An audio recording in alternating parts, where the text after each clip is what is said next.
사 전능하신 하나님 우편에 앉아 계시다가 저희로서 산 자와 죽은 자를 심판하러 오시리라.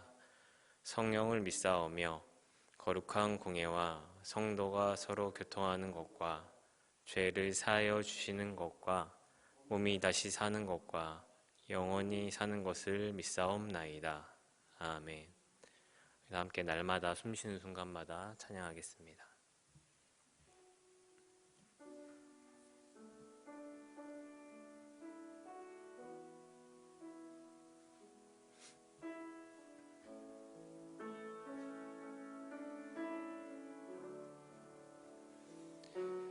날마다 숨쉬는 순간마다 내 앞에 어려운 일 보내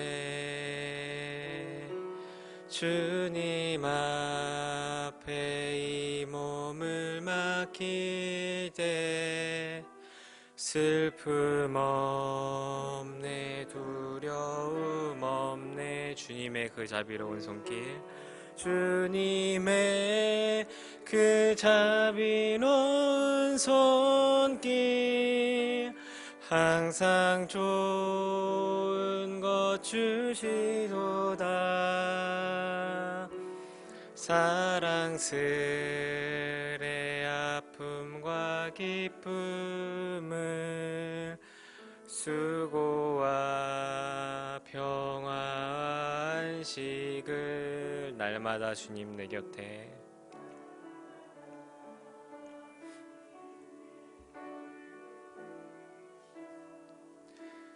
자비로 날 감싸주시네 주님 앞에 이 몸을 맡길 때 힘주시네 위로함 주네 어린 나를 품에 안으시사 항상 평안함 주시도다 흘러가는 숨을 쉬는 동안 살피신다 약속하셨네 인생의 어려운 순간마다 인생의 어려운 순간마다 주의 약속 생각해 보네 주님 속에 믿음 잃지 않고 말씀 속에 위로를 얻네 주님의 도우심 바라보며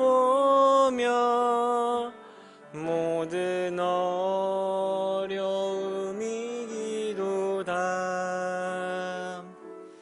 흘러가는 순간순간마다 주님 약속 새겨봅니다 주님의 그 자비로운 손길 주님의 그 자비로운 손길 항상 좋은 것 주시도다 사랑스레 아픔과 기쁨을 수고와 평화와 안식을 어린 나를 품에 안으시사 항상 평안함 주시도다 내가 살아 숨을 쉬는 동안 살피신다 약속하셨네 주님의 도우심 바라보며 주님의 도우심 바라보며 모든 어려움 이기도다. 흘러가는 순간순간마다 주님 약속 새겨봅니다.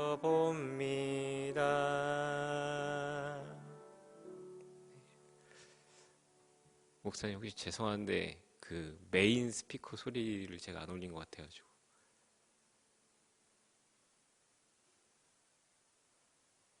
가장 이 오른쪽에 있는 올리는 거를 그 네모칸. 감사합니다. 시편 말씀 함께 읽겠습니다. 오늘 우리가 함께 볼 말씀은 시편 1편 말씀입니다. 우리 한 목소리로 읽겠습니다. 복 있는 사람은 악인들의 꾀를 따르지 아니하며 죄인들의 길에 서지 아니하며 오만한 자들의 자리에 앉지 아니하고 오직 여호와의 율법을 즐거워하여 그의 율법을 주야로 묵상하는도다. 그는 시냇가에 심은 나무가 철을 따라 열매를 맺으며 그 잎사귀가 마르지 아니함 같으니 그가 하는 모든 일이 다 형통하리로다. 악인들은 그렇지 아니하며 오직 바람에 나는 겨와 같도다. 그러므로 악인들은 심판을 견디지 못하며 죄인들이 의인들의 모임에 들지 못하리로다. 무릇 의인들의 길은 여호와께서 인정하시나 악인들의 길은 망하리로다. 아멘. 오늘 우리가 함께 볼 말씀은 시편 126편 6절에서 7절 말씀입니다. 주실 은혜 기대하며 한 목소리로 읽겠습니다. 눈물을 흘리며 씨를 뿌리는 자는 기쁨으로 거두리로다. 울며 씨를 뿌리러 나가는 자는 반드시 기쁨으로 그 곡식단을 가지고 돌아오리로다. 아멘.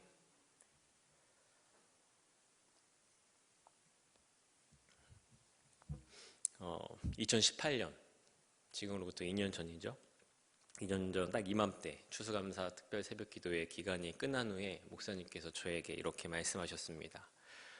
전도사님도 수련목 기간 동안 특세 설교를 해봐야 되지 않겠어요? 그러니 내년에 고난주간이나 추수감사 둘 중 선택해서 전도사님이 인도하시고 만약에 부활절을 하게 되면 그 다음 해에는 추수감사절을 인도하는 식으로 해서 한번 다 경험해 보세요.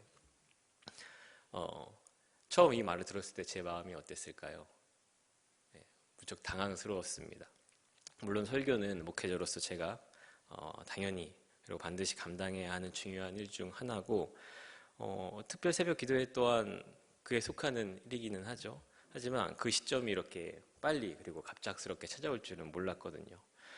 나름의 자리에서 이미 설교를 하고 있었지만 이 특별 새벽 기도회 특별하잖아요. 뭔가 왠지 그 특별이라는 이름 때문에 그런지 몰라도 부담감으로 다가오더라고요.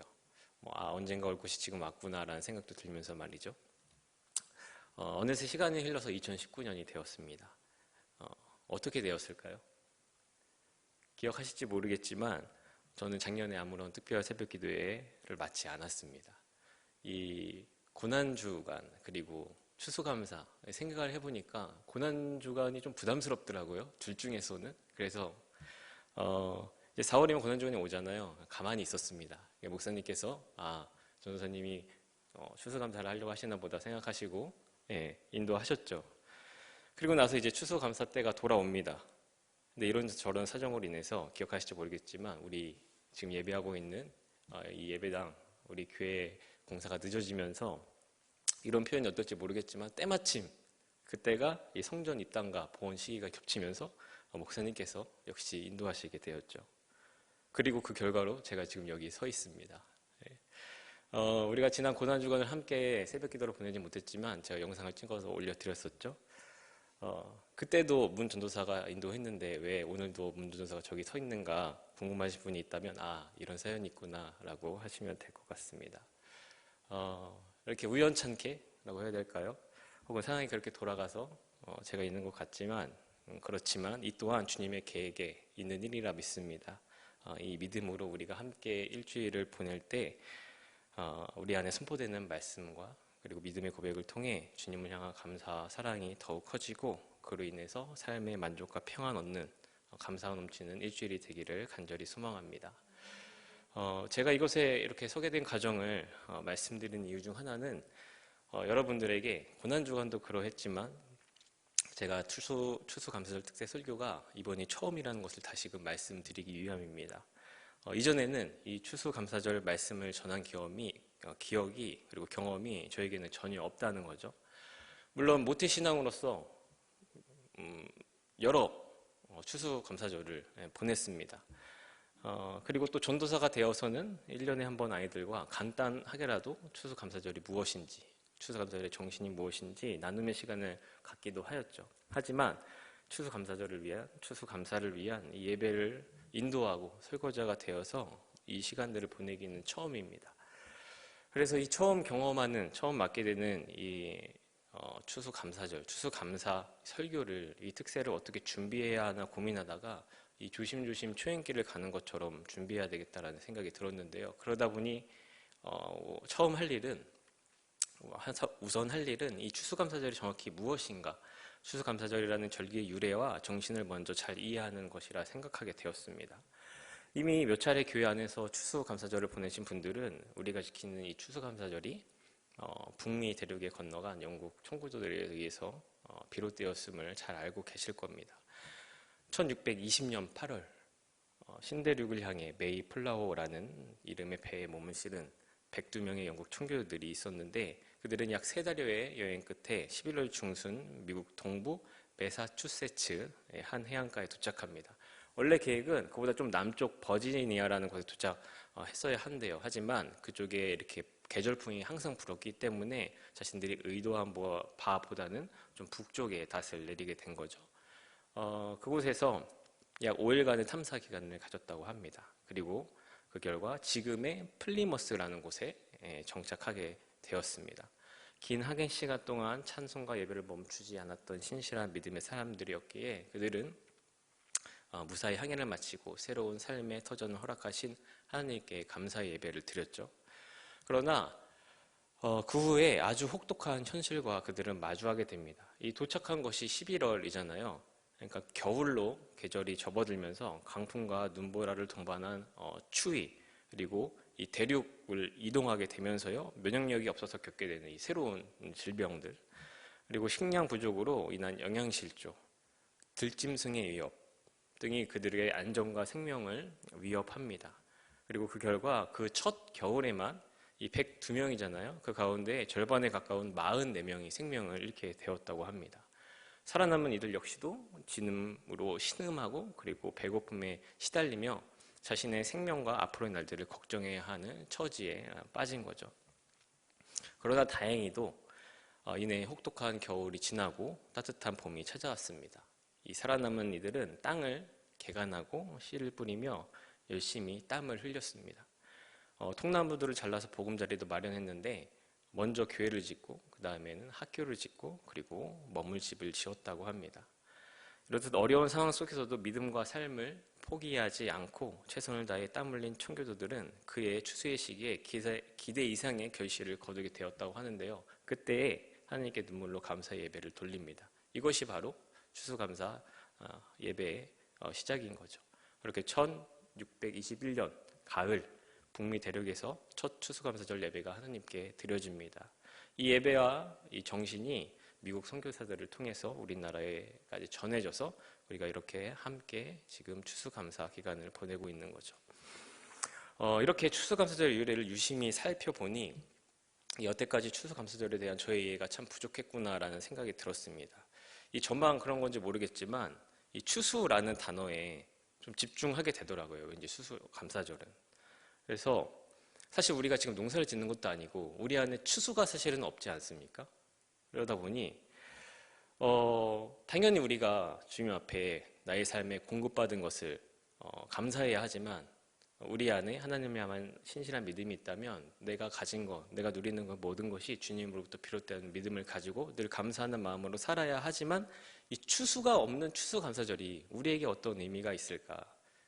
추수 없는 추수감사절을 고백하는 것이 그렇게 크게 가치 있는 일인가? 라는 그런 생각. 농촌교회라면 혹시 모르겠지만 지금의 이 도시교회에 있어서 이 추수감사절이 큰 의미를 가질 수 있을까라는 생각이 제 안에 있더라고요.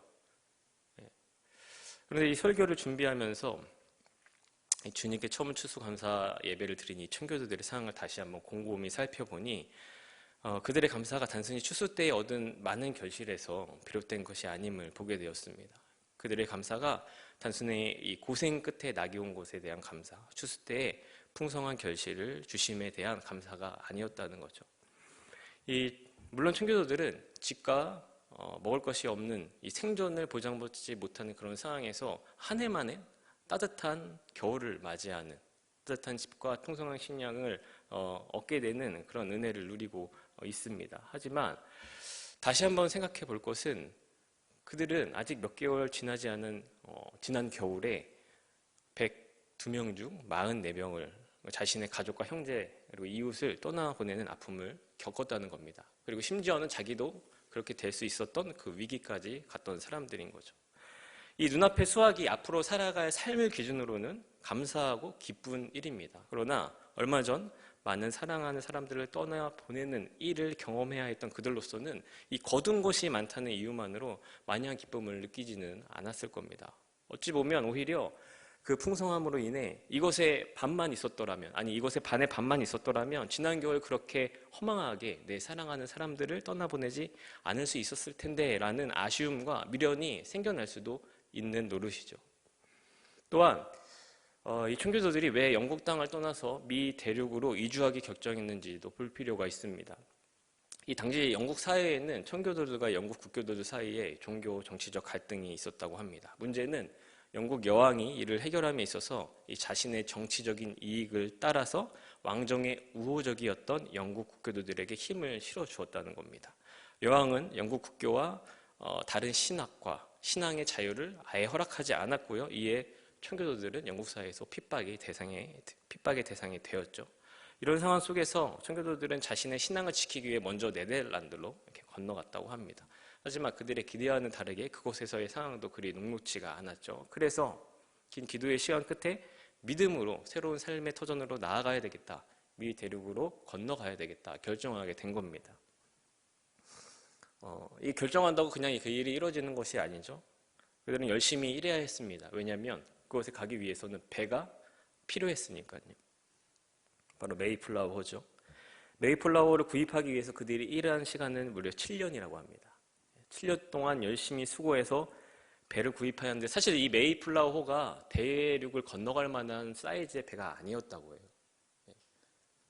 작아서 건너가기 위험했는데 그럼에도 그 배를 사서 건너갔던 것이죠.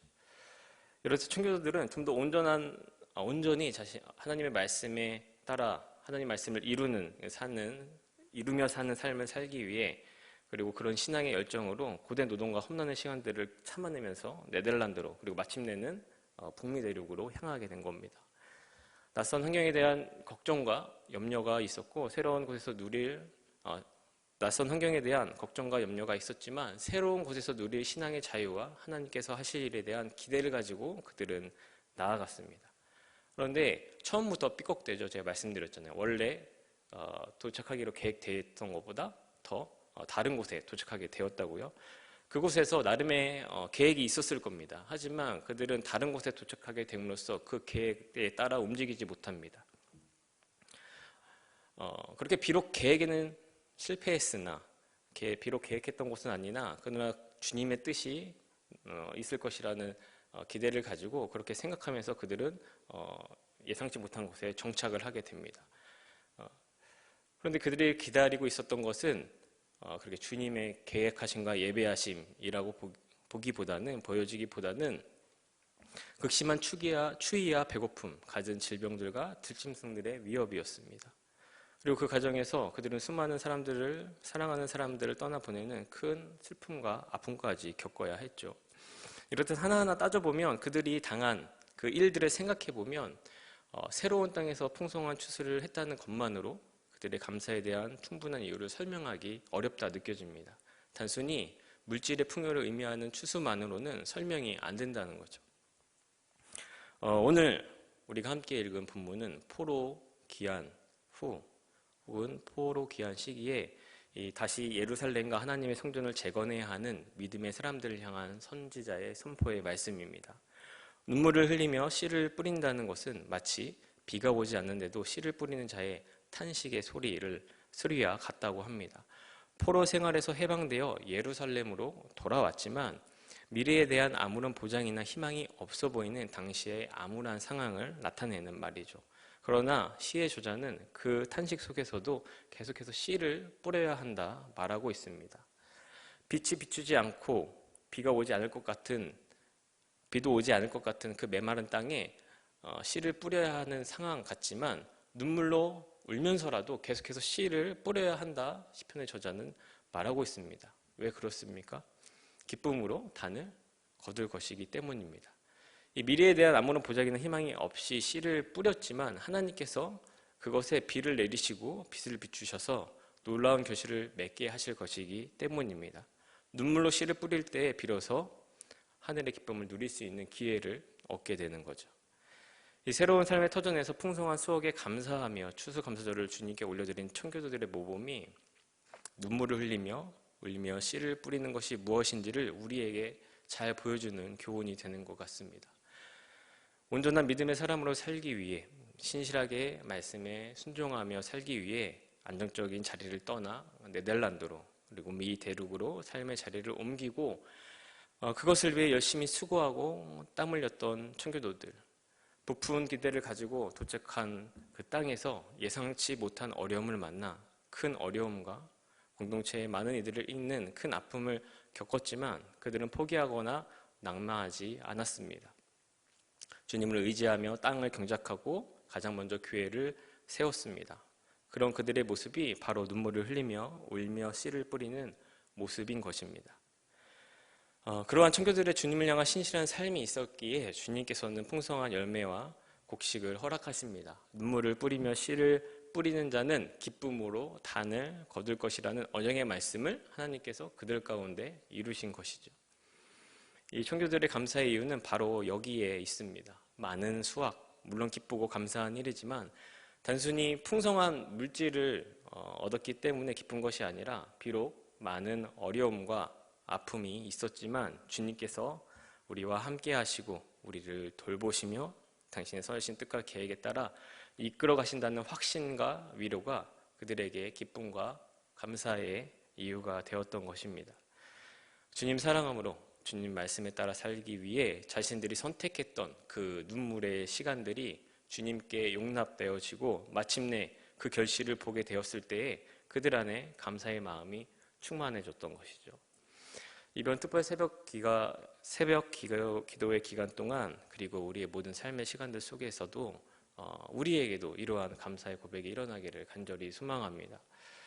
특별히 코로나로 인하여서 여러 가지 힘든 가운데 있는 이 시대에 우리에게 필요한 고백이 아닌가 생각됩니다. 눈물로 씨를 뿌려 기쁨으로 거두는 나의 삶을 주님께 드리고 그것으로 기쁨과 감사의 풍성한 열매를 맺는 일 말입니다. 삶의 형편과 어려움, 삶의 형편과 마음의 억눌림에 어려워하는 것이 아니라 이 청교도들이 보인 모범처럼 그럼에도 온전히 주님을 바라보고 주님을 선택하여 내가 주님께 붙들려 있는 자임을 삶의 열매로 경험하고 추수하는 우리 모두가 되기를 간절히 소원합니다. 눈물로 씨를 뿌림으로 기쁨으로 단을 거두는 우리 모두가 되기를 간절히 축복합니다. 기도하겠습니다. 사랑의 하나님, 오늘도 우리에게 새 하루를 허락하여 주셔서 이렇게 새벽을 밝히며 주님 앞에 나아가게 하심에 감사드립니다.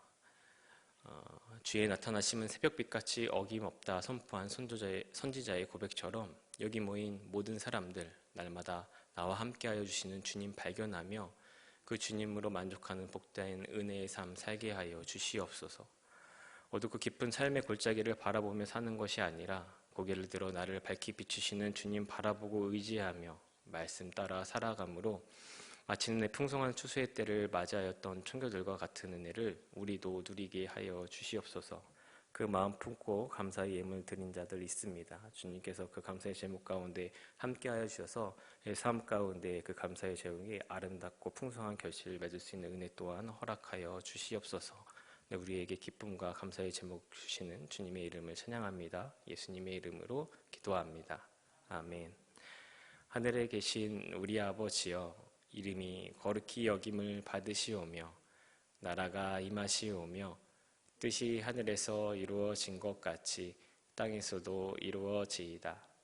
오늘 우리에게 일용할 양식을 주시옵고 우리가 우리에게 죄 지은 자를 사하여 준 것 같이 우리 죄를 사하여 주시옵고 우리를 시험에 들게 하지 마시옵고 다만 악에서 구하시옵소서.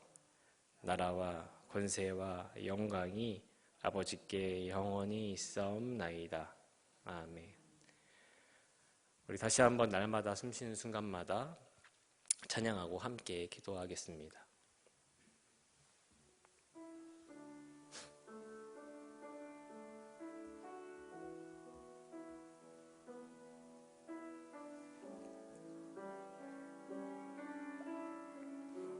날마다 숨쉬는 순간마다 날마다 숨쉬는 순간마다 내 앞에 어려운 일 보내 주님 앞에 이 몸을 맡길 때 슬픔 없네 두려움 없네 주님의 그 자비로운 손길 항상 좋은 것 주시로다 사랑스레 아픔과 기쁨을 수고와 평안과 안식을 날마다 주님 내 곁에 계셔 자비로 날 감싸주시네 주님 앞에 이 몸을 맡길 때 힘주시네 위로함 주네 어린 나를 품에 안으시사 항상 평안함 주시도다 내가 살아 숨을 쉬는 동안 살피신다 약속하셨네 인생의 어려운 순간마다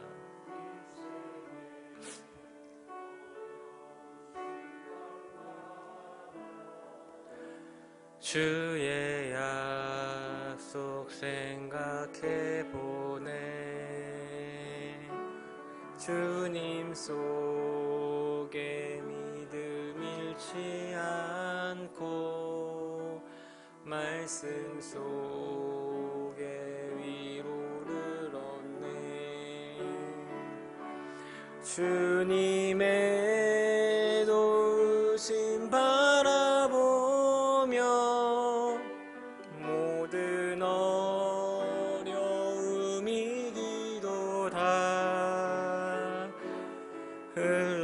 흘러가는 순간순간마다 주님 약속 새겨봅니다 주님의 그 자비로운 손길 주님의 그 자비로운 손길 항상 좋은 것 주시도다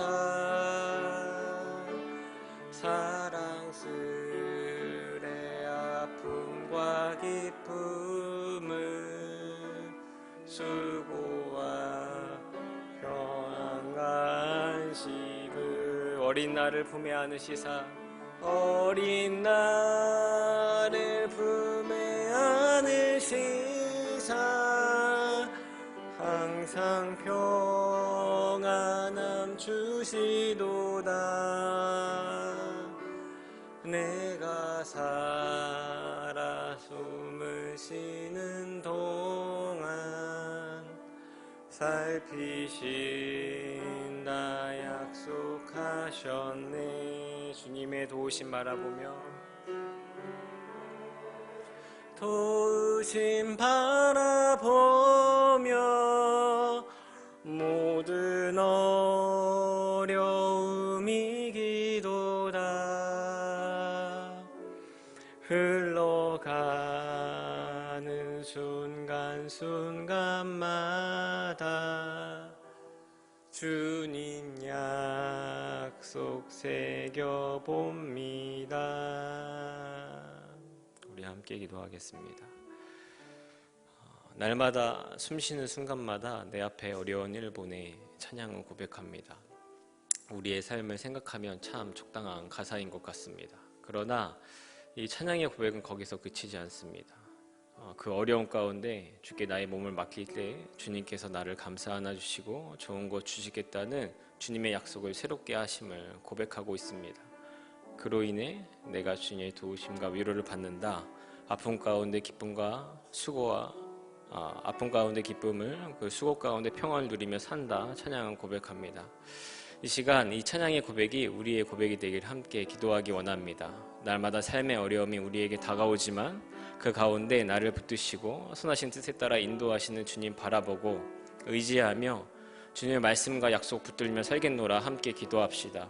주님께서 우리의 이 기도를 들으시고 저 청교들에게 마침내 풍성한 추수의 때를 허락하셨듯 눈물과 수고로 씨를 뿌려 마침내 기쁨으로 단을 거두게 하셨듯 우리의 아픔을 주님께서 나를 위로하신다는 기쁨으로, 우리의 수고를 주님께서 나를 도우신다는 평안으로 바꾸실 것임을 믿습니다. 주님이 나와 함께 하심으로 믿음의 사람들이 마땅히 누리는 좋은 것과 감사의 충만함이 우리 안에 주어질 것임을 믿습니다. 우리 이 믿음 붙들고 단단히 붙들고 우리 함께 기도하며 나아가겠습니다. 사랑의 하나님 감사합니다. 우리 가운데 주님 주시는 은혜 생각할 때